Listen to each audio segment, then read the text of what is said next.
여러분, 그동안 잘 지내셨습니까? 통일운동과 북한 선교를 강의하는 이동춘 교수입니다. 날이 정말 더워졌네요. 벌써 반팔로 반바지를 입은 분들을 보게 됩니다. 드디어 우리의 온라인 강의가 마무리되고 대면 강의가 곧 시작됩니다. 어서 강의실에서 여러분을 뵙고 싶습니다. 강의실에서 벨라를 고대하며 오늘 강의 시작하겠습니다. 오늘 강의는 지난 수업에서 여러분이 제게 질문하셨던 것들이 있습니다. 하나 혹은 두 개 이상의 질문들을 하셨고 그러한 질문들과 그동안 제가 여러 곳에서 통일 관련 강의를 하며 학생들에게 받았던 질문들이 있습니다. 이런 질문들에 답하는 것으로 오늘 강의를 진행하도록 하겠습니다. 첫 번째 질문이군요. 한반도 분단의 역사 중 미국은 주범, 소련은 종범, 일본은 근본 원인이라는 것에 대해 교수님께서 보내주신 노트 보고도 아직도 이해가 가지 않습니다. 이미 이 분야에서는 정리가 된 것이라고 해서 그렇구나 하고 싶지만 저는 분단의 역사를 누구라고 지칭하는 것이 아직도 누가 했느냐가 어려운 문제로 다가오는 것 같습니다. 진솔한 질문을 해주셔서 참 고맙습니다. 많은 분들이 힘들어하는 부분이 바로 이 부분인데 이 힘들어하는 부분에 질문자도 봉착을 하셨군요. 충분히 이해가 됩니다. 오랫동안 분단과 한국전쟁의 원인이 북한과 소련과 그리고 중국에 있다고 배워왔기 때문이죠. 그러나 이것은 자기 중심적 역사 이해로 인한 폐해입니다. 물론 역사를 자국 중심으로 이해하게 되는 것은 당연한 것일 수 있습니다. 그러나 객관성을 배제한 역사관은 폭력적이 될 수 있습니다. 자국 중심적 역사 이해를 하더라도 객관성을 유지하기 위해 애써야 하는 것은 모든 역사가들이 주문하는 태도입니다. 역사학계는 수집된 모든 자료를 통해 한반도 분단과 한국전쟁의 책임의 근원이 미국과 소련에 있다는 사실을 인정하고 있습니다. 저는 이 모든 역사적인 자료와 그동안의 정황들을 정리해서 세 개의 증거를 다시 한번 제시를 하도록 하겠습니다. 그 첫 번째 증거는요. 이미 강의를 통해서건 강의 노트를 통해서 설명을 드렸지만 미국과 일본 사이에 맺은 가스라 테프트 밀약은 누구도 부인할 수 없는 1차적 증거입니다. 가스라 테프트 밀약이 무엇입니까? 미국이 필리핀을 차지하는 대신 일본은 대한제국을 점령한다는 사실을 몰래 합의한 것입니다. 이 밀약에 따르면 일본 제국은 필리핀에 대한 미국의 식민지 통치를 인정하며 미국은 일본 제국이 대한제국을 침략하고 한반도를 보호령으로 삼아 통치하는 것을 용인하고 있습니다. 이 밀약은 러시아 일본 전쟁, 즉 러일 전쟁 직후인 1905년 7월 29일 당시 미국 육군 장관이었던 윌리엄 하워드 테프트하고 일본 제국 내각 총리 대신이었던 가스라다로가 도쿄에서 회담한 내용입니다. 이것을 기록으로 남겼지만 이 기록의 내용은 미일 양국이 모두 극비리에 붙였기 때문에 1924년까지 세상에 알려지지 않았습니다. 그런데 이 기록에는 서명된 조약이나 협정 같은 것은 없었습니다. 일본 미국 간 대화를 그러니까 일본하고 미국 간 관계를 다룬 대화에 대한 각서만이 있었습니다. 이것 때문에 일부 미국 역사가들은 두 사람이 나눴던 대화일 뿐 새로운 정책이 만들어지거나 조약이 체결된 것은 아니므로 이는 미국이 일제의 대한제국 침략에 협력한 근거가 될 수 없다고 주장합니다. 이들은 태프트가 자신의 의견이 미국을 대표하는 것은 아니고 자신만의 의견이라고 말했다는 것을 근거로 들기도 합니다. 이 밀약은요, 대한제국에 대한 일제의 식민 지배와 필리핀에 대한 미국의 식민 지배를 상호 양해한 협정이었습니다. 결국 이 합의로 대한제국에 대한 미국의 개입을 차단한 일제는 가스라 태프트 밀약을 맺은 그 같은 해인 1905년 11월 17일에 대한제국의 을사조약을 강요했습니다. 그리고 미국은 이를 사실상 묵인했습니다. 이 밀약은요, 1924년 역사학자인 타일러 데넷에 의해 처음 알려졌습니다. 그런데 이런 사실도 모르고 1920년 8월 미국 국회의원단이 서울에 왔을 때 국내에서는 마치 한국을 독립시켜줄 구세주 나온 것처럼 법석을 떨었습니다. 사실 미국이 태평양 전쟁에 나선 것은 일본으로부터 직접 공격을 당했기 때문이지 우리의 호소를 들어서가 아니라고 하는 사실을 꼭 기억해야 합니다. 두 번째 증거를 제시하겠습니다. 해방은 일본 천황이 공식적으로 항복을 선언한 1945년 8월 15일에 찾아왔습니다만 분단은 일본군이 미국에 은밀하게 항복 의사를 전한 직후인 1945년 8월 10일에 확정되었습니다. 15일에 해방되기 이전에 사실은 8월 10일에 확정이 됐습니다. 이게 무슨 말일까요? 사실 일본의 항복은 미국을 당황케 했습니다. 1945년 8월 6일 히로시마에 원자폭탄을 한 발 떨어뜨렸죠, 미국에서. 그리고 며칠 뒤인 8월 9일 나가사키의 원자폭탄을 떨어뜨립니다. 이렇게 두 번의 원자폭탄을 맞은 직후에 일본이 항복 의사를 미국에 전해 왔습니다. 이 때문에 미국은 당황을 했습니다.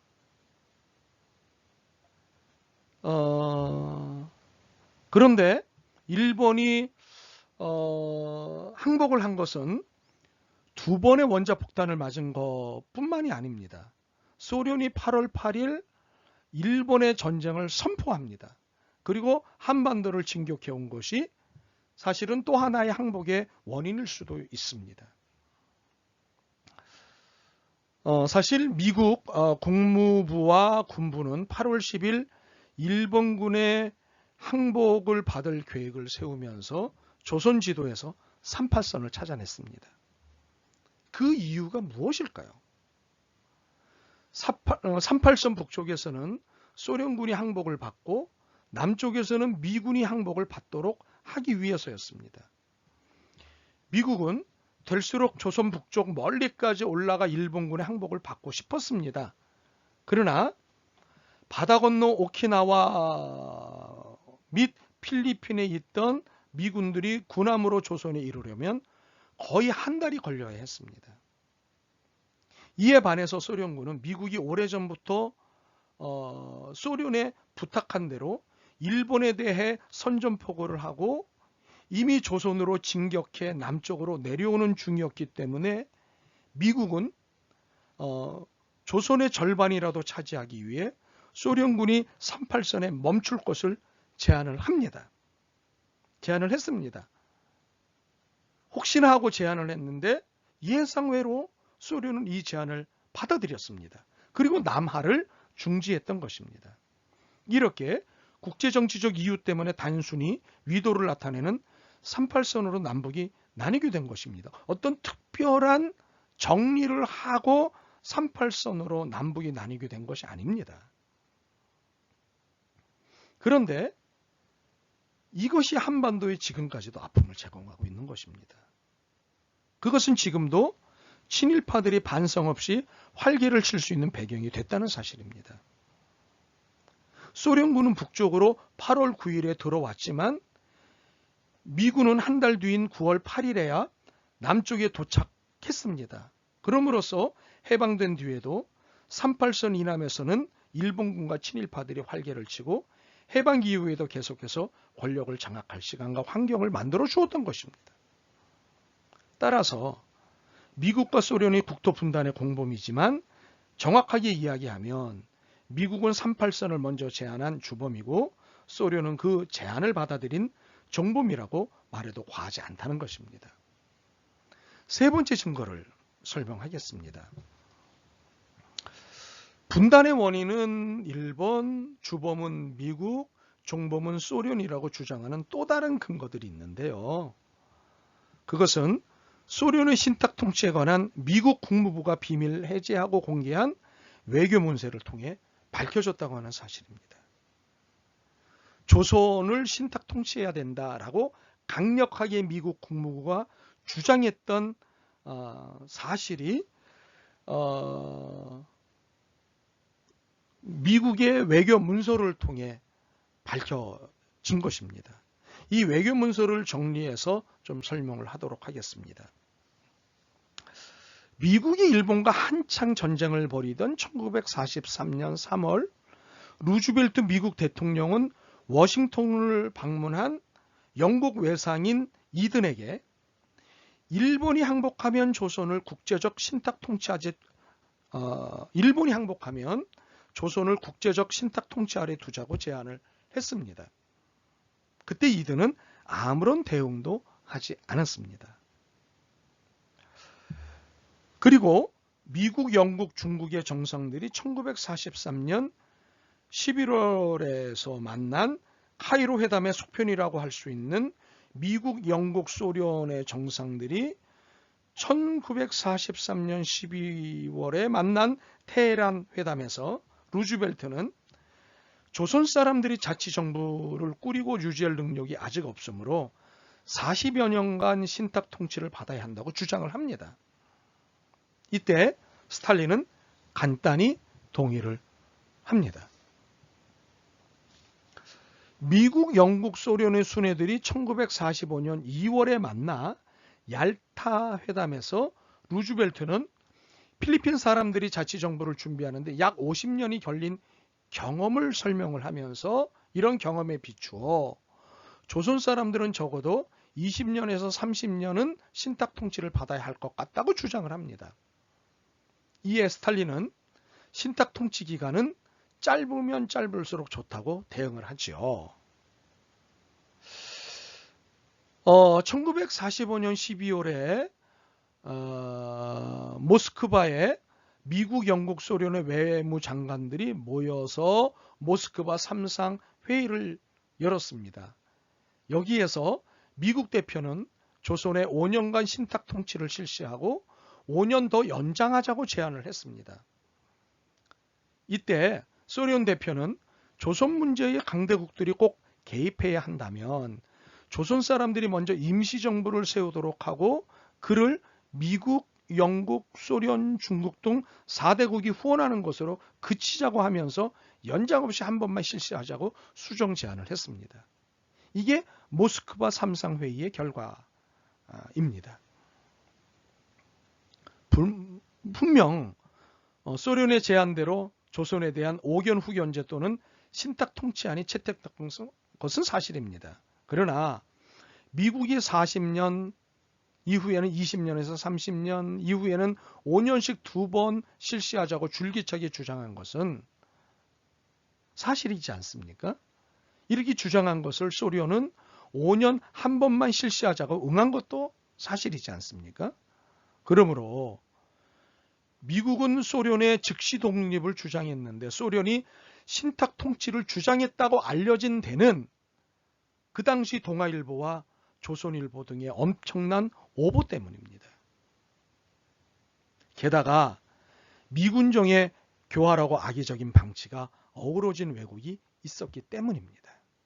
이렇게 저는 세 가지 증거를 가지고 미국은 주범이고 소련은 종범이고 일본은 근본 원인이다. 한반도 분단의 역사에서 한반도 분단의 역사에서 미국은 주범이고 소련은 종범이고 일본은 근본 원인이다 라고 주장하는 근거를 설명을 드리겠습니다. 강의를 통해 평화 통일을 위한 올바른 이념 정립을 할 수 있었지만 태도 이외에 국제정세에서 우리가 취해야 할 행동은 무엇일까요? 네, 한반도의 문제가 한반도만의 문제가 아니라는 것이 실은 늘 안타까운 부분입니다. 만약 분단이 한반도만의 문제라면 이미 통일됐을 가능성은 충분했을 것이라고 봅니다. 그러나 아시다시피 한반도는 주변 강대국들의 이해관계에 의해 분단과 전쟁 그리고 갈등과 긴장을 겪고 있습니다. 물론 이렇게 설명하는 것이 우리에게 분단과 전쟁에 책임이 없다고 말하는 것은 아닙니다. 이유야 어찌됐든 우리의 문제이니 우리에게 책임이 있는 것은 분명합니다. 그럼에도 한반도 분단은 그리고 한반도 내에서 일어났던 전쟁은 강대국들의 파워게임에 있었다는 사실을 지나칠 수는 없습니다. 이러한 강대국들의 이해관계가 지금도 여전하기에 이 상황 가운데 한반도가 할 수 있는 일을 찾아야 합니다. 그것은 일단 자주적, 평화적, 민족적 단결 또는 민족 대단결의 원칙 가운데 주변 국가들과의 관계를 모색해야 한다는 것입니다. 답변이 됐으면 좋겠습니다. 1990년대 북한의 정치적 변동, 구체적으로 어떤 정치적 변동이 있었나요?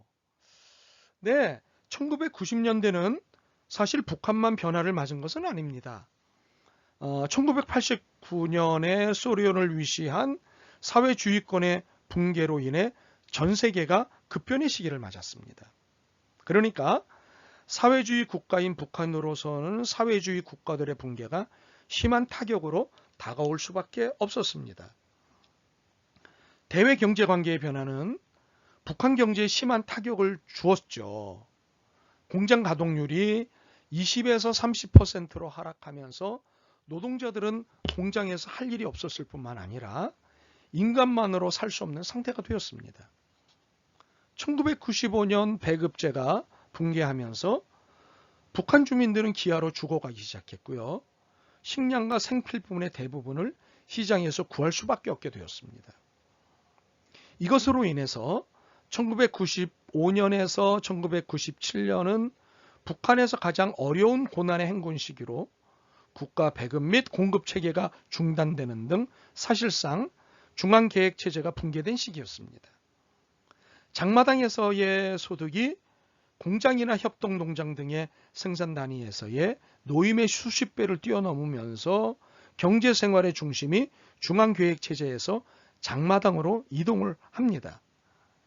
그러면서 역으로 시장경제가 활성화되었습니다. 어떤 측면에서는 이러한 주민들의 경제활동은 1998년 이후 북한의 경제회생을 가능하게 했던 요인이라고 평가되기도 합니다. 1998년 12월 북한은 고난의 행군 종료를 선언하지요. 그리고 성군 정치를 통한 강성대국의 건설을 발전 전망으로 제시를 합니다. 그러면서 장마당과 농민시장에 대한 견제 조치 그리고 노동자 복귀 명령 등 시장경제의 등장을 견제하는 등 보수적인 경제정책을 이어갔습니다. 그런데 1990년대의 큰 변화는 무엇보다도 1994년 7월 8일 김일성의 사망이었습니다. 얼마나 충격적이고 놀라운 일인지 북한으로서는 그랬습니다. 이후 김정일 시대의 정치체제가 형성되었습니다. 1990년대 고난의 행군 시기를 거치면서 유은 통치, 군사력 증강, 체제 단속 등을 통해 구축된 김정일 체제는요. 1998년 헌법에 명시된 것처럼 기존의 국가주석제 및 중앙인민위원회를 폐지합니다. 그리고 국방위원장을 중심으로 하는 군사중심 체제로 바꿉니다. 군사중심 체제는 성군 정치를 기본 노선으로 해서 사회주의 강성국가 건설을 목표로 설정한 정치체제로서 2009년 헌법 개정 시 성군 정치의 법적 제도적 기반을 강화하고 국방위원장을 최고 지도자로 명시하였습니다. 1980년대 말 이후 북한 정권은요, 소련 및 동유럽 사회주의권 붕괴와 냉전 종식에 따른 위기 상황 속에서 주체 사상을 체제 생존을 위한 방어적 논리로서 우리식 사회주의라는 이름으로 재해석하였습니다. 김일성 사후에 국방위원회 중심의 성군 정치를 강조한 김정일 시대에 들어와서는 주체 사상의 뿌리를 둔 성군 사상이 사회주의 강성대국 건설을 위한 통치 이념으로 제시되었고 2009년 헌법 개정 및 2010년 개정된 당 규약을 통해서 성군 사상이 통치 이념으로 공식화되었습니다. 이렇게 1990년대는 북한으로서는 격변의 시기였던 것이 분명합니다. 요즘 이슈가 되고 있는 김정은 사망할 시 변화할 북한 정세가 궁금합니다. 네, 김정은 사망설이 난무하던 지난 몇 주간이었죠. 그런데 이제 김정일 위원장의 건재가 확인됐습니다. 이렇게 확인된 이상 이 문제를 논하는 것은 별 의미가 없어 보입니다. 왜냐하면 모든 상황들이 고려되어야 할 상황적 해석이 필요한 문제이기 때문입니다. 북한 지도자의 사망 시 북한은 어떻게 변할 것이냐라고 하는 문제는 그때그때 상황적 해석이 필요한 문제라고 하는 거예요. 혹시 그가 죽게 되는 날 이 논의가 의미 있게 될 것 같습니다. 그전에는 북한에 대해 치밀하게 이해하고 있으면 된다고 생각합니다. 출석 확인하겠습니다. 다음 질문의 답을 적어 제 폰으로 보내십시오. 여러분의 이름과 함께. 자, 이 수업의 과목명 무엇입니까? 저도 이 질문을 하고 매우 재밌다고 생각합니다. 이 수업의 과목명은 무엇일까요? 네, 적어 보내주십시오. 통일을 위해 필요한 경제적 금액이나 정부의 예산안 등이 궁금합니다. 통일부에서는 어떤 일을 하는지도 궁금합니다. 네, 좋은 질문입니다. 2020년 정부 예산이요. 2019년 작년보다 9.3% 늘어난 513조 5천억 원입니다. 이 예산 중에 남북협력기금 사업비가 2019년에는 1조 1,036억 원이었는데 올해 2020년에는 1조 2,076억 원입니다. 외교통일 예산은 2019년에는 5조 원이었는데 2020년 올해는 5조 5천억 원으로 늘어났습니다. 그리고 통일부는 어떤 일을 하는지는 통일부 홈페이지에 잘 설명되어 있는데요. 제가 그 홈페이지에서 나온 설명을 가지고 그대로 설명을 드리겠습니다. 통일부 창설 배경 및 의의는 다음과 같습니다. 통일부는 4.19 혁명 이후 사회 각계에서 활발하게 전개된 통일 논의를 수렴하고 정부 차원에서 체계적, 제도적으로 통일 문제를 다루기 위해 1969년 3월 1일에 설립되었습니다. 이는 분당국의 특성을 반영하여 통일 업무를 전담하는 중앙행정기관을 창설했다는 역사적 의미가 있습니다. 통일부 임무는 다음과 같습니다. 통일부는 통일 및 남북대화, 교류, 협력, 인도 지원에 관한 정책의 수립, 북한 정세 분석, 통일교육, 홍보, 그 밖에 통일에 관한 사무를 관장합니다. 이해가 되셨습니까? 네, 다음 질문 보겠습니다. 기독교적 관점에서 통일과 가까워질 수 있는 방법은 무엇일까요? 그것은 기독교의 3대 가치이자 덕목입니다. 그 덕목으로 가까워질 수 있는데 기독교의 3대 가치이자 덕목이 무엇이냐 하면 믿음, 소망, 사랑 아닙니까? 예수께서 가르쳐 주신 믿음과 소망과 사랑을 따라 분단과 통일 문제를 바라보시면 통일과 가까워질 수 있습니다. 진보이든 보수이든 무조건 통일을 해야 하는 입장들만을 보았는데 혹시 한국교회나 교회의 다른 세력에서 통일을 하지 말고 지금의 상황을 유지하자는 입장은 없었는가? 라는 질문입니다.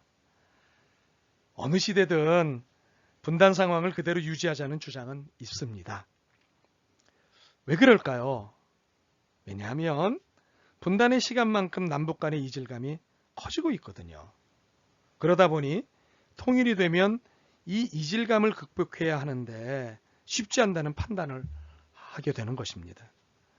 그리고 가장 큰 요인은 경제적 격차입니다.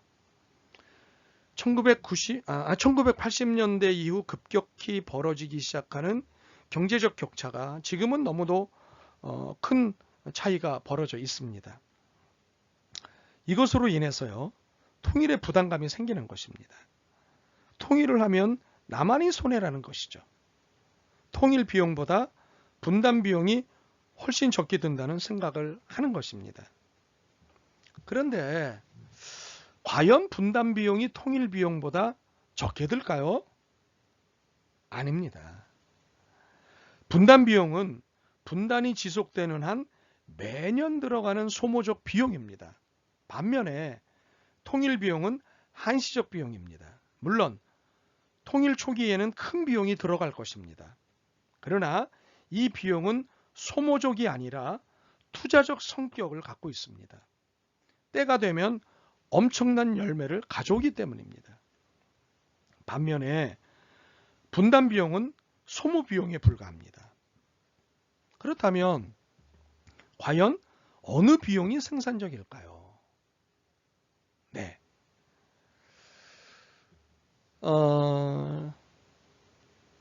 궁금해하시는 대로 통일을 하지 말고 지금의 상황을 유지하자는 입장이 분명히 어느 시대나 있었습니다. 지금도 있고요.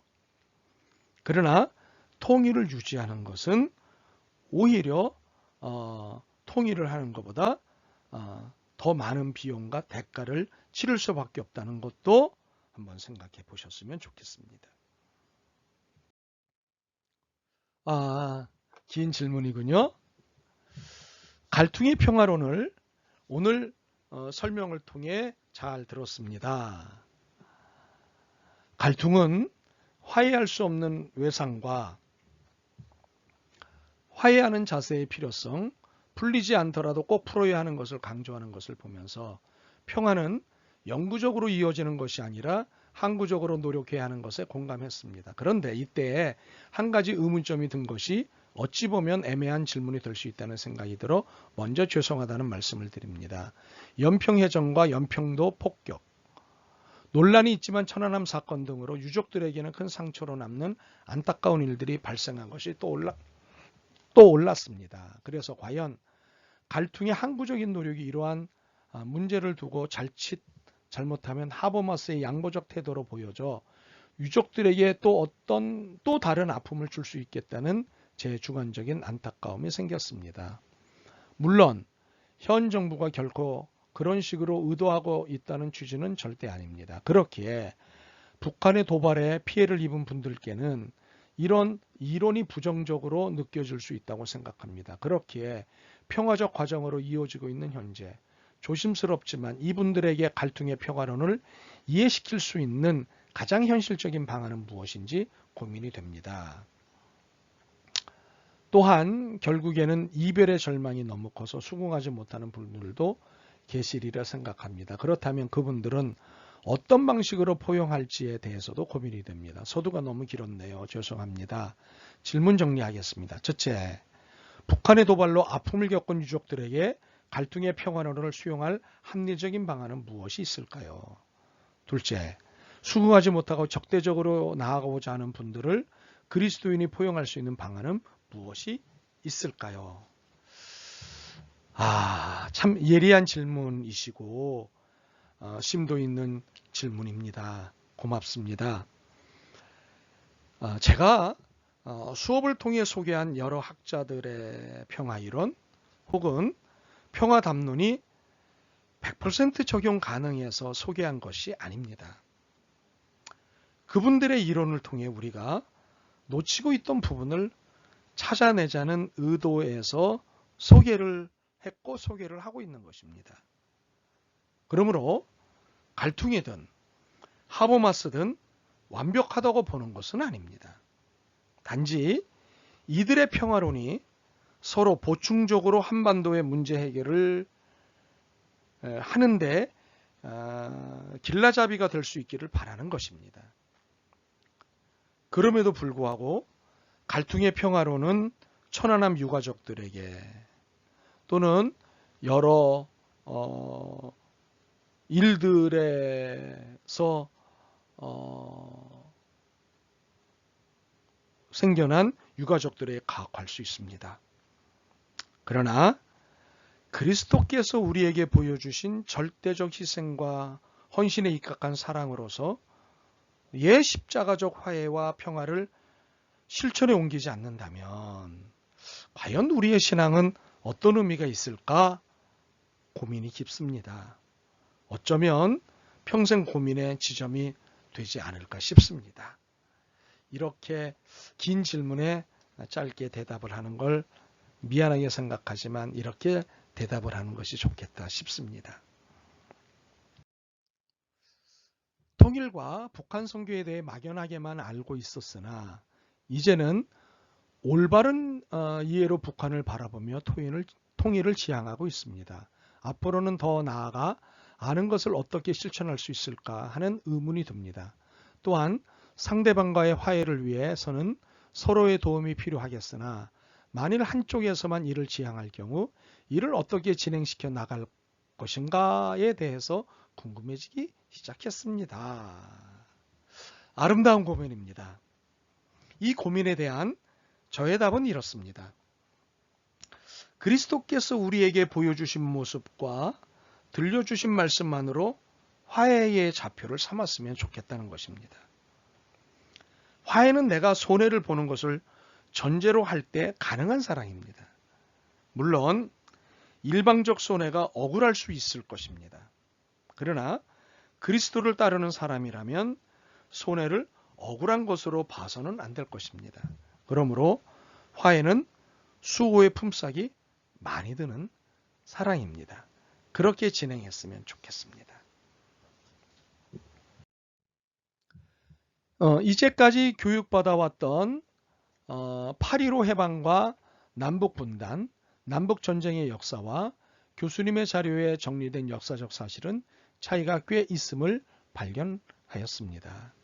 우리가 교육받아온 내용들이 미국의 왜곡에 의한 것이며 이승만을 숭앙하고 그 뿌리로 하는 소위 보수진영의 진영 논리에 의한 것임을 인정한다 하더라도 교수님이 언급하신 이러한 역사적 사실에 대한 그들의 합리적, 이 시대의 사람들도 납득할 만한 반론들이 있을 것으로 보입니다. 그것이 사실인지 아닌지의 여부를 떠나서 그들이 이러한 역사적 반박이 있음에도 그들의 주장을 고수하고 있는 역사적 논고 혹은 논리는 어떤 것이 있을지 궁금합니다. 결국 역사 해석의 문제이자 해석하는 자료들의 문제입니다. 이승만을 숭앙하고 미국을 찬미하는 분들은 그들만의 자료를 갖고 있습니다. 그것은 해방을 위해서 수고했고 분단을 막기 위해서 수고했으며 통일을 위해 수고했다는 그들 중심의 자료입니다. 요즘 회자되는 토착 왜곡식 자료 수집이자 자료 해석이라고 평할 수 있을 것 같습니다. 물론 보수 진영에서 이렇게 보수 진영의 입장을 비판하는 것을 같은 방식으로 맞받아서 그렇다면 너희도 너희식의 또 너희의 유리한 자료를 가지고 우리에 대해서 비판하는 것 아니냐라고 질문하고 비판할 수 있습니다. 그러나 분명한 것은 자료의 객관성에 의하면 어느 것이 더 객관적인 자료인지 그것을 가지고 얘기하자는 것입니다. 분단의 근본적인 원인이 미국과 같은 외세에 있는데 그러면 외세에 좌지우지되지 않는 자주적 역사를 써내려가려면 현실적으로 군사력을 키워야 하지 않을까요? 더욱이 영원한 우방도 적도 없는 국제사회 정치 속에서 한미동맹이 유지되고 있는 것도 미국의 이익과 우리나라의 이익이 서로 맞아떨어지기 때문이라고 생각합니다. 제2의 강제징용, 징병 피해자, 위안부 같은 비극이 없기 위해선 군사력을 키우는 것이 답이 아닐까 하는 현실적인 고민을 하게 됩니다. 현실적으로 보자면 질문하신 분의 생각은 잘못되지 않았습니다. 어쩌면 더 공동체적 생각일 수 있겠다 싶습니다. 그러나 군사력이란 글자 그대로 전투를 염두에 둔다는 것입니다. 싸움을 염두에 둔다는 것입니다. 물론 이것이 방어용이냐 공격용이냐에 따라 상대방을 대하는 태도는 달라질 것입니다. 하지만 군사력을 줄이기 위한 협상과 노력이 아닌 군사력을 키우기 위한 노력을 한다면 결코 평화와 통일은 가까이 오기 쉽지 않을 것입니다. 이렇게 대답을 드리고 싶습니다. 첫째, 저는 현 정부의 정책, 특히 대북 정책과 평화에 대한 의지를 매우 높게 평가합니다. 그러나 소위 운전자 논의라고 표현하는 우리나라 주도의 평화 프로세스가 현실성이 있는가에 대해서는 의문을 가지고 있습니다. 수업 자료의 내용에도 잘 나타나듯 한반도는 해방 전부터 지금까지 열강의 의지에 의해 운명이 결정되었던 역사가 반복되고 있습니다. 과연 우리나라 주도의 평화, 통일이 가능할까요? 둘째, 분단 이후 지금까지 논의되어 온 통일 방안은 매우 다양합니다. 그중 가장 현실성이 있는 방안은 무엇인가요? 그리고 가장 이상적인 통일 방안은 무엇이라고 생각하시는지 고견을 듣고 싶습니다. 고견이라고 표현을 해주셨습니다만은 고견은 아니고 일반적으로 생각할 수 있는 상식선에서 그리고 화이신학의 입장에서 대답을 드리도록 하겠습니다. 첫째 질문에 대한 답입니다. 우리는 통일의 대상자이지만 당사자이기도 합니다. 결국 최종적인 결정은 늘 당사자가 하는 것이라면 운전자론이 맞다고 생각합니다. 현실적으로 이 운전자론이 설득력을 가지면서도 가능할까라는 의문이 있는 것도 사실이지만 외교적 지혜와 수고가 필요할 것이라고 보입니다. 두 번째 질문에 대한 답을 드리겠습니다.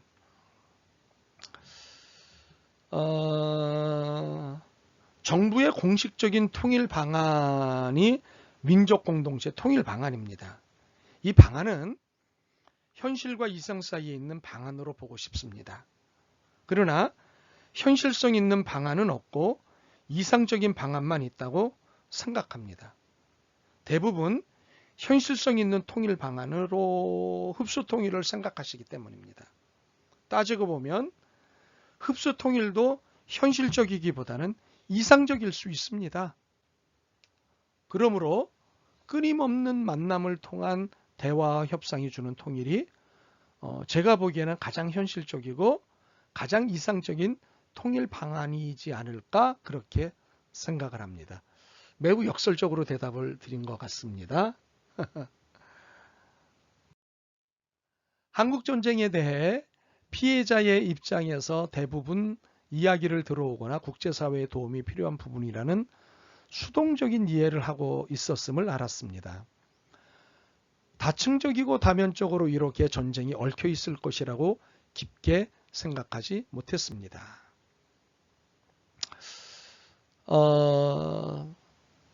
모두에게 책임이 있다는 사실을 인정하는 것은 참 이상적이고 아름다운 모습인데 이것이 가능할 것인가에 대해 궁금하고 가능하려면 어떻게 해야 할까 궁금합니다.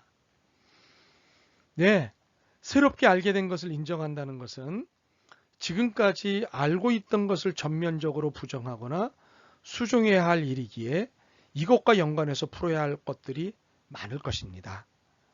일단은 내가 깨닫고 알게 된 바를 이제는 나와 의견이 달라진 분들에게 차분히 설명하는 것으로부터 시작해야 할 것 같습니다. 분단의 역사를 들으면서 한국 전쟁을 이해하지 않고 한국 현대사를 이해할 수 없고 한국의 정치, 경제, 사회, 문화 등 모든 분야에 한국 전쟁의 흔적이 남아 있으며 한국 사회는 그 연장선상에 있다는 것에 너무 공감합니다.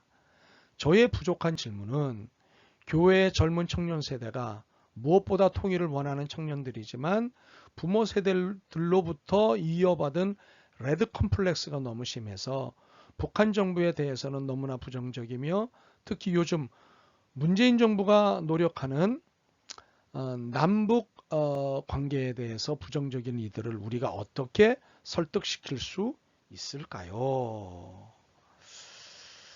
네, 짧게 대답을 드릴게요. 쉽지 않습니다. 그렇지만 조금씩 이해시키고 설득시켜야 할 것 같습니다. 혹시 교회에서 열리는 또는 교회 밖에서 열리는 청소년 및 청년 집회에 저를 데려다가 부려먹으시면 어떨까 싶습니다. 한국전쟁을 경험하지 않은 세대가 경험한 세대의 경험과 해석으로 재생산된 내용을 들음에 있어서 세대 간의 갈등 세대, 내의 갈등의 재생산을 방지하기 위해 어떻게 해야 할까요? 경험은 몰아붙이는 힘이 강합니다. 그렇기 때문에 앞선 경험에 대항할 수 있는 강력한 경험을 만들어낼 필요가 있는데 이것을 현 정부가 만들어가고 있다고 봅니다. 그래서 현 정부가 경험한 것을 잘 정리해서 이 부분을 사용하면 좋겠습니다. 개봉되고 있는 한국전쟁 관련 영화의 기억의 왜곡 문제에 대해서 우리는 어떤 기준과 시선을 가지고 바라봐야 할까요? 이것은요, 우리의 수업을 통해 한반도 분단사와 한국 전쟁사를 들여다보는 시각을 키우시고 가지셨다면 왜곡되거나 오해하고 있는 내용들에 대해 다각도로 지적하는 작업이 필요할 것 같습니다. 이제 바르게 이해한 역사 이해를 가지고 잘못된 내용들을 조목조목 지적하는 작업을 하시면 될 것 같습니다. 한반도 분단 이후 남북 갈등의 해소보다 남남 갈등 해소가 더 큰 숙제인 것 같습니다. 그럼 남남 갈등의 해소를 위해 필요한 노력은 무엇인가요? 그것은요, 간단합니다. 대화하는 방법입니다. 다시 한번 강조드릴게요. 대화하고 또 대화하는 방법이 최우선인 것 같습니다. 장순 교수가 주장한 미국 책임론 중에 질문드립니다. 장순 교수는 미국이 남한의 군사력을 약화하여 전쟁을 유도하고 소련을 전쟁에 끌어들이려 했다고 주장합니다. 이 주장은 만약 한국전쟁이 미국과 소련의 전쟁으로 발전한다고 해도 이길 수 있는 자신감이 미국에 있었다는 것과 미국이 전쟁에 많은 의지가 있었던 것으로 추정하게 합니다. 그런데 정작 소련은 전쟁 개입에 소극적이었고 보다 약한 중국이 적극적으로 개입했는데 미국은 전쟁을 끝까지 치르지 않았습니다. 미국 책임론자들은 미국이 전쟁을 중단한 이유로 무엇을 드는지 궁금합니다. 엄청난 질문입니다. 미국 책임론은 여러 가지 이유가 있겠지만요. 그러나 무엇보다 이길 수 있는 전쟁이라고 판단됐다면 중단했을까 싶습니다. 물론 미국 내의 복잡한 정치적 이유가 작동했을 수도 있겠지만 전쟁 지속의 이해 득실을 따졌을 때 득보다는 실이 많다고 판단되었기에 전쟁을 중지하지 않았을까 하는 생각을 합니다. 순전히 미국의 입장에서 이것은 미국 책임론자들의 주장이 아니더라도 우리가 대부분 이해하고 있는 상식으로 보입니다. 분단의 책임은 강대국에게만 있는지 혹은 남북한 반반 있는지에 대해 알고 싶습니다. 사실 어디에 더 있고 어디에 덜 있고 하는 문제지 남북한 모두와 분단과 전쟁에 개입한 모든 주변국이 모두 책임져야 한다고 저는 생각합니다. 교회 현장에서 올바른 통일을 말하기 위해서는 올바른 역사의식이 동반되어야 합니다. 교회 안에서 그리고 사회 현장 가운데 올바르고 균형 잡힌 분단 과정은 어디까지 말할 수 있을까요? 네, 참 이 부분이 힘듭니다. 교회 현장이 너무도 천차만별이고 교회 구성원들의 스펙트럼이 너무나 다양하기 때문이죠. 한반도 분단과 한국전쟁의 원인과 책임의 문제를 시간을 두고 차분히 조금씩 설명해 나가는 길이 가장 안전하지 않을까 싶습니다. 문제를 푸는 데는 급하게 푸는 방식이 있고 기회를 봐가면서 차분히 풀어가는 장기전의 방식도 있습니다. 어느 것이 선이다라고 하는 문제가 아니라 어느 것이 지혜로운 것인가 하는 것이 필요한 때라고 생각합니다. 미국의 책임론은 사실 언론과 사회 어디서도 말하지 않습니다. 학술적인 곳에서만 머무르는 느낌입니다. 우리 정부가 미국에게 있어서 어떤 책임을 물어볼 수 있을까요? 그렇습니다.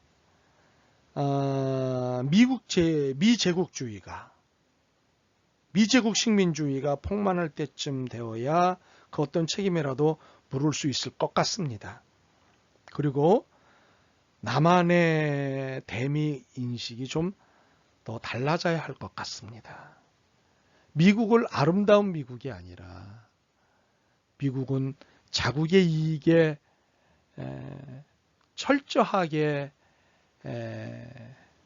움직이는 그런 나라라고 하는 것을 알았으면 좋겠습니다. 한국전쟁은 북한의 김일성이 소련의 지지를 받아 남한을 통일하려는 정치적 목적으로부터 일으킨 전쟁이라고 하고 한국은 북한의 침략을 막기 위해 미국과 유엔의 무력을 동원하여서 전쟁에 참여했다고 하는데 미국이 지금까지 한국의 우방입니까? 아니면 소련과 힘겨루기를 위해 한국을 통하여 자기의 목적을 위해 한국에 주둔하는 것입니까? 국제사회에서요, 또는 국제관계에서요, 영원한 친구는 없다는 말이 있습니다. 미국이 자국의 이익을 위해 살아가고 있지, 자국의 이익을 배제한 채 손해를 보는 일은 결코 하지 않습니다. 현재 주한미군 주둔비 혹은 방위비라고 하는 것을 가지고 협상 중에 있지 않습니까? 그것만 보더라도 미국은 절대 손해보는 일을 하지 않습니다. 계산된 협조. 이것이 국제사회에서의 우정이지요.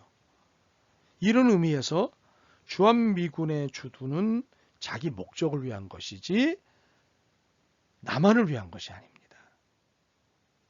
남한을 위한 것이라고 하는 명분하에 미국의 이익을 위해서 주둔하고 있는 것입니다. 예수 그리스도를 믿는 기독교인들 간의 화해는 예수 그리스도가 매개체가 된다고 볼 수 있지만 믿는 사람이 믿지 않는 사람들과의 화해는 어떻게 정의하고 쌍방의 잘못을 어떻게 설명하고 용서와 화해를 통해 하나가 될 수 있을까요? 믿는 사람이 믿지 않는 사람들과의 화해는 더욱 예수 그리스도가 매개가 되어야 하지 않을까요? 그러나 용서와 화해에 대한 설명의 부분에서 굳이 예수 그리스도를 거론하지 않고도 설명될 수 있고 하나 될 수 있다고 봅니다. 이미 인류 안에 하나님이 심어 놓으신 보편적 양심이 작동하고 있기 때문이죠. 통일과 화해에서 저는 원하는 바가 확실한 북한보다 가장 무서운 것은 국민들의 의지이고 가장 걸림돌은 남한 안에서의 진영 간의 싸움이라고 생각합니다. 우리 안에서의 일치는 어떻게 이루어질 수 있을까요? 그렇습니다. 남남 갈등이 더 심하죠. 그런데 지난 2018년 4월 27일 판문점에서의 남북정상회담을 계기로 갈등이 점점 줄어가고 있다고 봅니다. 물론 현재 기류가 답보 상태에 있는 것은 사실이지만 예전에 비하면 갈등이 제법 줄어들어 있는 상태입니다. 갈등이 줄어가는 이유가 무엇일까요? 그 이유는 북한에 대한 오해와 왜곡이 조금씩 풀려가고 있기 때문이라고 보여집니다. 갈등을 풀고 일치를 이루기 위해 여러 길이 있겠지만 사실과 진실에 대한 오해와 왜곡을 푸는 일이라고 봅니다. 한반도를 둘러싼 강국들은 겉으로 판문점 합의문에 어떤 긍정적인 모습을 보이고 있습니다. 그 이면에는 여러 가지 정치 외교의 수가 있을 것입니다. 한반도를 둘러싼 강국들이 어떤 이해들을 가지고 통일을 찬성과 견제 혹은 반대하고 있는지 궁금합니다. 한마디로요. 자국의 이익과 이해관계입니다. 미국은 동북아시아의 지배권을 갖기 위해 한반도를 쥐락펴락하려는 것이고요. 중국도 미국과의 패권 싸움에서 한반도가 필요한 것입니다. 일본, 러시아도 동북아시아에서의 영향력을 갖고자 하기 때문이지요. 네, 이게 답의 전부입니다. 첫 강의 때 화해의 결과가 꼭 통일이 아니어도 되지 않겠느냐는 질문에 교수님께서는 학술제 때 발표하실 내용이라고 말씀하시며 답변을 미루셨습니다. 아일랜드의 경우를 보며 다시 이 생각을 하게 되었습니다.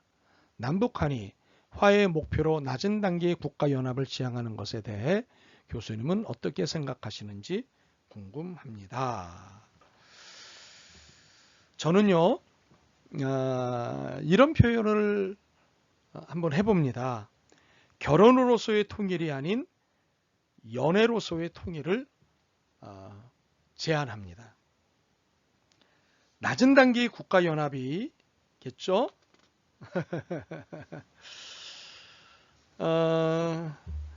그러니까 결혼을 하지 않았지만 결혼한 것과 같은 연애가 있습니다. 네. 꼭 지리적으로 통일이 돼야 통일이겠느냐.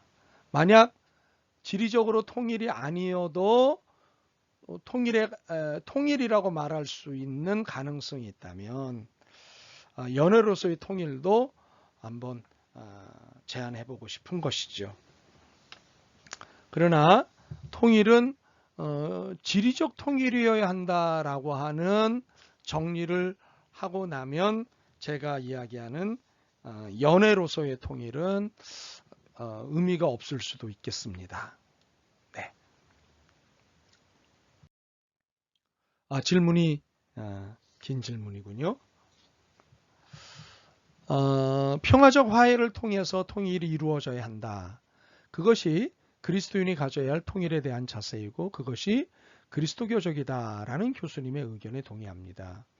이번 수업을 통해서 통일에 대해 조금 더 현실적으로 그리고 실제적으로 생각하게 된 좋은 시간이었습니다. 더불어 역사적인 판문점 선언까지 이루어져서 통일에 대해 좀 더 활발하게 논의할 수 있었습니다. 이번 질문은 마지막이고 우리의 수업의 끝에 도달했기 때문에 전반적인 한반도 통일 논의에 대한 생각을 하게 되었습니다. 그런데 아무리 생각을 해도 화해신학의 입장에서 말하고 있는 것들에 대해서는 반박하거나 의문을 가질 만한 것이 없는 것 같습니다. 고민은 통일에 대한 시각이 변화하지 않는 그리스도인 혹은 일반 대중에 대해서 어떻게 공감대를 형성할 수 있을까 하는 것입니다.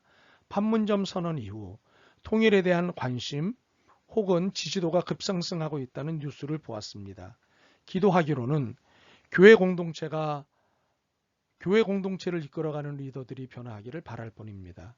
그러지 않고서는 아무리 화해와 용서를 이야기하고 성경의 희년을 설명해도 여전히 교회 내부에서는 혐오가 끊이지 않기 때문입니다. 북한을 적으로 생각하는 것뿐만 아니라 소수자들을 향한 끊임없는 적대심을 생산하고 있는 교회에 바랄 것이 없다는 생각이 끊이지 않습니다. 현실을 목도하여 좌절하고 허물어 빠지지 않기 위해서 뜻을 함께하는 그리스도인들이 연대해 나가야 한다고 생각합니다. 마지막으로 교수님께서는 화해의 신학을 어떻게 이어가시고자 하는지 질문을 드리고 글을 맺겠습니다. 고맙습니다. 세대는 다르지만 같은 시대를 살아가고 있는 믿음의 동지로서 같은 고민을 할 수 있어서 다행입니다. 수업에서도 늘 표현하지만 한국교회 현실은 생각 이상으로 답답합니다. 이유는 여러 가지겠지만 분단과 전쟁으로 인한 반공 이데올로기하고 자본 이데올로기에 깊게 학습된 덕분이라고 보입니다. 이것은 분단의 세월이 길어질수록 북한에 대한 오해와 분노의 골이 깊어지고 먹고 사는 문제에 집착하다 보니 교회 안의 모든 것을 자본 프레임으로 이해하고 운영하게 된다고 봅니다.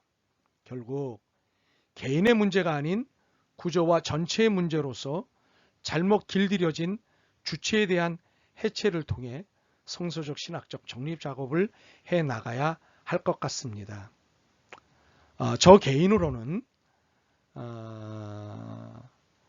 여러분과 만나서 수업하는 동안 여러분의 생각을 조금씩 바꾸어 놓는 것처럼 제가 할 수 있는 범위 안에서 이 일들을 해나가는 것이라고 봅니다. 마침 한반도의 평화의 봄바람이 부니 제가 하는 작업은 한결 쉬워질 수도 있겠다 생각하고 기대합니다. 역사적으로 그간 북한도 남한과의 긴장관계를 정략적으로 이용해 왔다고 할 수 있습니다. 체제 공고화 및 협상용으로도 말이죠. 근래의 국면이 달라지고 있지만 미국과 한국에 대해 안타깝게도 원색적인 비판을 다시금 하기 시작했고 중국으로부터는 경제 지원을 약속받았다고 합니다. 기존의 북남 관계로 다시 회귀하여 앞으로도 지내게 된다면 우리는 어떤 화해의 노력을 할 수 있을까요? 좋은 지적입니다. 그런데 정략적 이용은 남한도 많습니다. 당장 이명박 박근혜 정부 시절에도 있었습니다. 원색적 비난에 대해서는 북한의 어법과 어투에 대한 이해가 필요한 것 같습니다. 우리 남한은 외교적 언사를 사용하는 것에 익숙합니다. 그러나 북한은 외교적 언사보다는 직설적 언사를 사용합니다. 물론 공격적 측면은 있죠. 그러나 남북 간의 언어 문화의 차이를 이해하는 것은 필요할 것 같습니다. 중국으로부터 경제 지원을 약속받았다는 사실에 우리가 긴장하는 것은 사실입니다만, 우리도 천편일적인 대미관계에서 대중관계도 깊이 고려해야 한다는 주장이 있고요. 내부적으로 이런 작업들이 진행되고 있습니다. 살기 위한 외교적 노력이죠. 이전 관계로 돌아가지 않는다고 생각하지만 그렇게 된다면 여전히 또 노력할 수밖에 없지 않을까요? 결론부에 포스트 모더니즘 시대의 의식의 분화 현상을 인정하면서 한민족이라는 감성에만 호소하여 통일을 당위적으로 주장하지 않는 부분에 동의합니다. 기독교 평화주의가 민족 해방론자들과 길을 달리해야 하는 부분이라고 생각합니다. 통일과 평화를 염원하고 추구하면서 동시에 북의 인권 문제와 체제의 정당성에 대해 이의를 제기할 수 있지 않을까요? 꼭 대를 위해 소를 희생하고 결과를 위해 과정과 수단이 무비판적으로 용인되고 악한 방식들에 대한 비판적 숙고도 있어야 할 것 같습니다. 네, 주장하심에 전체적으로 동의합니다. 늘 설명드린 대로 남한도 이런 문제가 있다면 북으로부터 얼마든지 이의를 제기받을 수 있다는 것에 동의한다면 더 바람직하다고 생각합니다. 개선되려 하는 남북관계, 북미관계를 부정하고 훼손하려는 국내 세력이 있습니다. 특히 악질 언론의 보도들이 눈살을 찌푸리게 합니다. 통일시민교육의 차원에서 혹은 이러한 언론의 행태에 대해서 어떠한 개선 방법이 있을까요? 다양한 방식이 있겠죠. 우선 SNS를 통해 악질 거짓 보도들을 가려내는 작업들을 열심히 해야 할 것 같습니다. 그리고 KBS나 MBC 등과 같은 공영 매체들이 자리를 잡아가고 있어서 다행이기도 하고요. 정론을 추구하는 신문 매체들도 있고요. 이 다양한 매체들의 글을 쓰고 또 기회가 되면 출연을 하고 또 여러분의 교회에 저 같은 사람들을 초청도 해주시고 네 그렇게 하면 되겠고요. 또 정권이 바뀌니 교육부도 바뀌고 교과 내용도 바뀌고 있는 것은 다행이라고 생각합니다. 그리고 정부의 통일교육을 담당하는 통일교육원도 바뀌고 있고요. 일단 시간이 필요한 것 같습니다. 탈민족주의와 민족주의 논쟁 과정에서 나타난 재민족화와 이민족화의 개념이 궁금합니다. 사실 민족주의가 비판을 받게 된 것은 1, 2차 세계대전을 겪으면서부터입니다. 특히 독일과 이탈리아 등에서 민족성을 앞세워 타민족을 말살하거나 탄압하는 일이 있었습니다. 이것이 문제가 되어서 민족주의는 전체주의, 전제주의라는 불명예를 얻게 됐죠. 이것으로 인해 세계 평화, 인류 평화를 위해서는 탈민족주의가 옳다는 견해가 급상승했고 힘을 얻게 되었죠. 여기서 해체로서의 이 민족화 개념이 나타났죠. 그러나 여기에 이의를 제기하는 주장들이 나왔습니다. 그것이 복원으로서의 재민족화의 개념으로 나타난 것입니다. 민족 개념 논쟁은 지금도 여전합니다. 기회가 되시면 자료를 좀 찾아보시면 좋겠다 싶습니다. 여전히 기억의 정치에서 벗어나 생각하는 여전히 기억의 정치에서 벗어나 생각하지 않는 어른들에게는 어떻게 이야기하며 비판하고 바로잡아야 하겠습니까? 아이고, 참 힘든 일이죠. 시간이 아주 많이 필요합니다. 그래도 다행인 것은 정부가 바뀌면서 언론 매체들이 바른 정보와 자료를 내놓고 있다는 사실입니다. 어찌되었든 대화와 설득 그리고 현장이 답입니다. 자, 두 번째 출첵하겠습니다. 다음 질문의 답을 적어 제 폰으로 보내십시오. 여러분의 이름과 함께. 오늘 수업은 모두 몇 개의 질문에 답을 하고 있나요? 아직 질문이 그리고 답이 끝나지 않았지만 오늘 수업은 모두 몇 개의 질문에 답을 하고 있는지 그 개수를 찾아서 적어 보내주십시오. 한반도의 엔샬롬의 상황은 무엇인지 또 어떤 노력들이 필요한지요. 북한과 마찬가지로 경제 불평등과 인권 부재 등에서 나타나는 엔샬롬입니다. 이것은 구조와 제도의 문제이기에 공동체와 개인의 인식을 좌우하는 구조와 제도를 바꾸는 작업을 과감하게 진행해야 합니다. 특히 정의와 사랑을 앞세우는 그리스도교가 바꾸는 작업에서 나타나는 불편함과 피로감을 위로해주는 샬롬의 역할을 해야 한다고 생각합니다. 분단의 이데올로기에 관한 남남 갈등이 도저히 좁혀지지 않고 남한 안에서 갈등이 해결되지 않고도 다양한 통일의 모습을 진인부할 수 있나요? 아님 반드시 해결하고 어느 정도는 진행해야 통일의 문 앞에 설 수 있나요? 큰 물을 막을 길은 없습니다. 그러나 큰 물이 오는 것은 작은 물들이 모여 일어나는 일이죠. 이처럼 여전히 갈등이 있어도 평화와 통일이라는 큰 물이 결정되면 역사는 일어나게 되어 있습니다.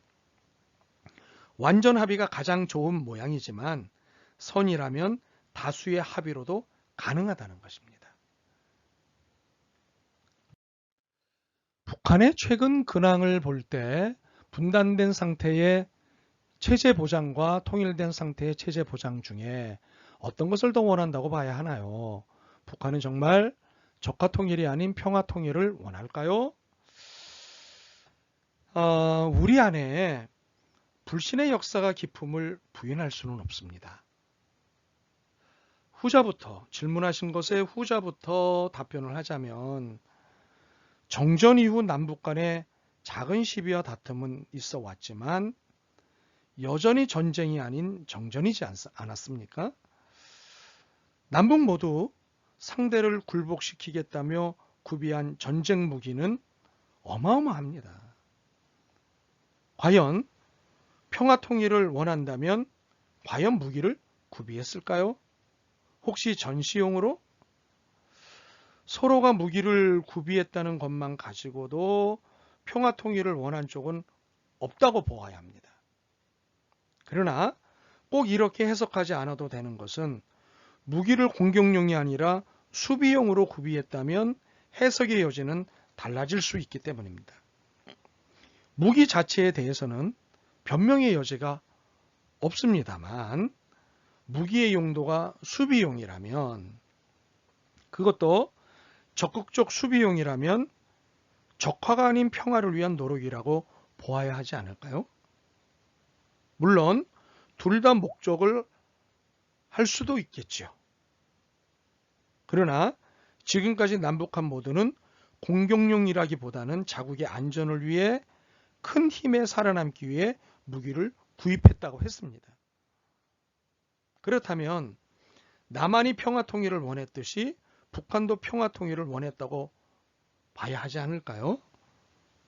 자, 주신 질문에 첫 번째로 하신 전자에 답을 하겠습니다. 체제 보장이라는 것은 안전 보장이라는 말입니다.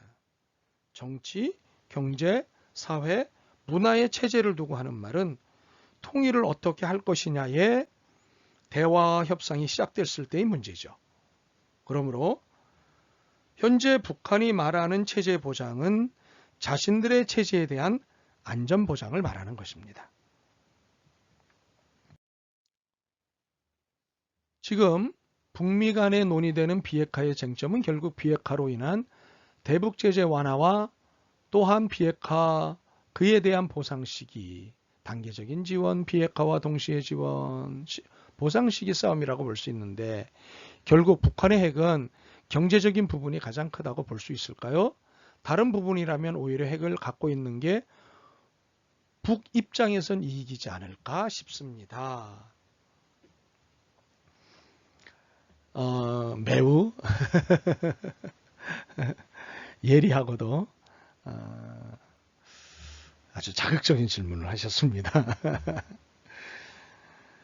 북한은 자존심과 체면 그리고 명분을 중요시하는 사회입니다. 그렇기 때문에 표면적으로는 인류의 평화, 한반도의 평화를 말합니다. 그러나 실제적으로는 간파하고 계시다시피 경제적인 부분입니다. 핵을 가지고 있는 것은 협상용이지 전쟁용이 아니기 때문에 우리의 이런 해석은 조심해야 할 것 같습니다. 이런 해석을 굳이 견지한다면 남한의 엄청난 재래식 무기에 대해서도 군색한 변명을 가질 수밖에 없다고 보기 때문입니다. 이념의 논리에 이용되고 있는 기억의 장치들은 남남 갈등의 주요 원인이라면 이 원인에 대한 해결책은 무엇일까요? 지금으로서는요, 북한에 대한 이해를 넓혀가는 것입니다. 한편으로는 과거에 대한 진실을 찾아가는 것입니다. 네. 용서 없이 화해가 불가능하다라면 용서의 대상이 북한 주민이 북한 정권에 대한 용서라면 북한 주민은 북한 정권을 어떻게 용서해야 하나요? 그 많은 아픔과 상처를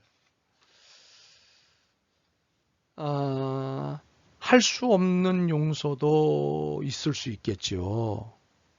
그러나 용서할 수 없다면 우리에게 그리스도를 믿는다는 것은 어떤 의미가 될까요? 저는 늘 이것이 갈등입니다.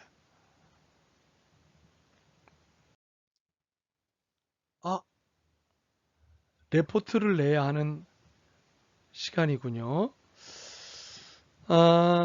네. 오늘 우리가 질문과 답을 통해 많은 사실을 깨닫게 되었고 또는 더 알게 된 사실이 있습니다. 이것을 5개로 정리해서 A4용지 1페이지 분량으로 정리해서 5월 8일까지 다음 이메일 주소로 보내주시기를 바랍니다. 오늘 질문과 답을 통해서 깨닫게 된 사실 또는 더 알게 된 사실 5개로 정리해서 보내주시기 바랍니다. 아이고 힘드셨죠? 얼마나 많은 이야기를 오늘도 또 들으셨습니까? 특히 수많은 질문들에 답을 하는 것을 들으시느라고 고생이 정말 많으셨겠다 싶습니다. 그러나 여러분이 질문한 것, 또 다른 수업에서 여러분들이 질문한 것, 이 모든 것을 보시면서 여러분들은 오히려 더 많은 것들을 정리하실 수 있겠고 정리하셨을 것이라고 생각을 합니다. 그리고 더 많은 것을 배우셨을 것이라고 생각합니다. 어떻습니까?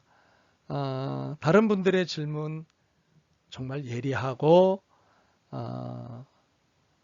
그리고 배워야 할 것이 많지 않겠습니까? 네, 오늘 이 긴 수업 들으시느라고 정말 고생 많으셨습니다.